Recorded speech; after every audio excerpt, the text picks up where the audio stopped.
Hey everybody, my name is Jason Rinehart and I'm the horn professor here for the University at South Alabama. I hope you enjoyed that performance of the high school technical etude for this year's All-State auditions. This is a difficult coproche etude and it's going to require a few things on your part. It's going to require flexibility and a good ear so that you can hear these pitches as you're bouncing around on the staff. I'm going to throw the music up on the screen and let's talk about these elements just a little bit more in depth.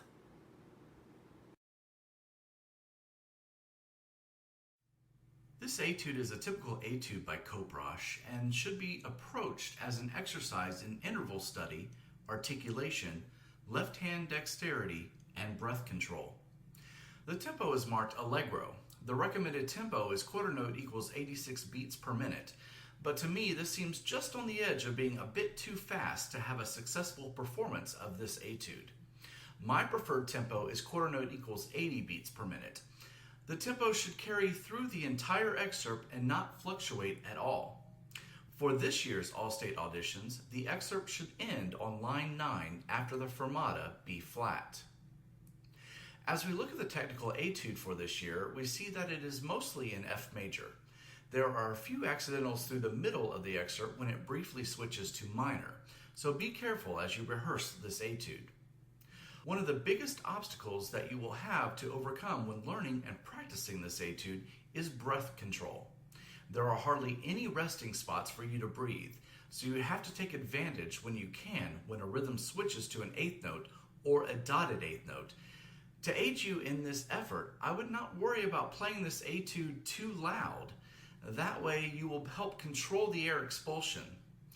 There are many passages at the piano dynamic. Just play them as comfortable of a dynamic level as you can. On the softer side is not too bad. There are a few spots to breathe in the middle of a line if you need to, but these will have to be super quick breaths and you will have to be careful to not add too much time at the breath point. In the middle of a piece, after the quarter note C on line 8, you come to a quarter rest. I recommend making sure you get rid of any air that's built up inside of your lungs and take a nice, big, fresh breath to finish the rest of line 8 and 9. Another thing you're going to have to deal with is left hand dexterity. That is, making sure that you have control of your fingers and to make sure they're not leaving the levers of your horn when not in use. The further away they are from the lever, the longer it is going to take to activate that fingering. In this etude, when the notes are flying by, you want to make sure that you're prepared and looking ahead to what notes are coming up and not playing in the moment, letting the notes pass you by. This etude, like many coproche etudes, is nothing but articulations over and over again.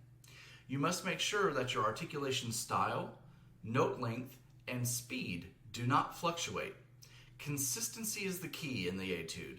Make sure that you don't over-articulate notes, especially at the forte volume. Much of this etude is built on the interval of a third, so if you are accustomed to practicing your scales in thirds, you'll find this etude slightly easier to master. On line 2, there are a few large interval drops of fifths and sixths.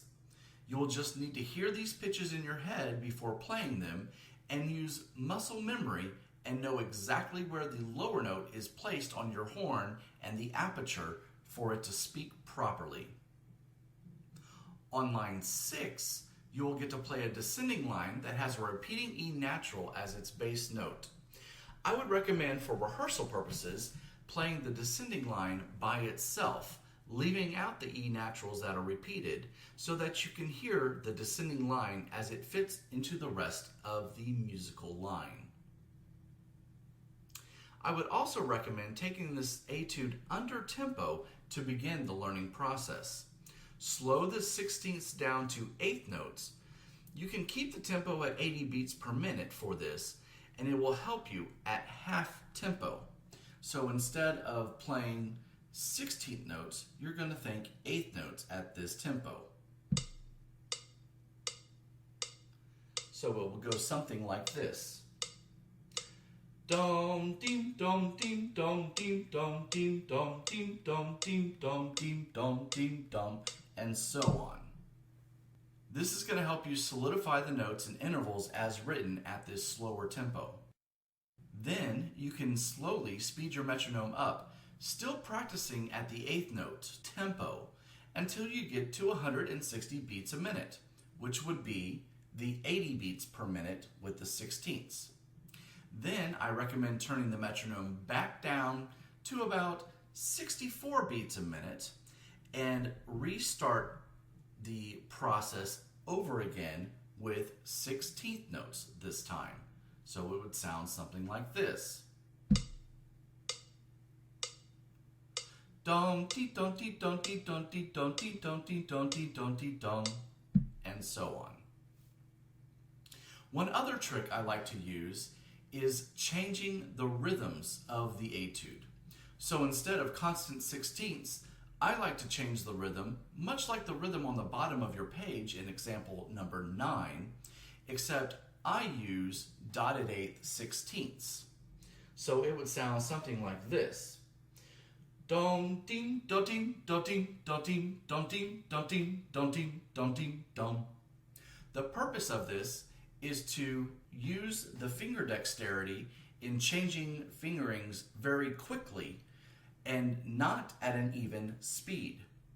Then, once you go back to the regularly written etude with all 16ths, you should have a much more even fingering tempo and speed. Try this out and see what you think. If you have any questions while you're preparing this etude, feel free to email me. I'd like to wish you the best of luck as you prepare for your audition.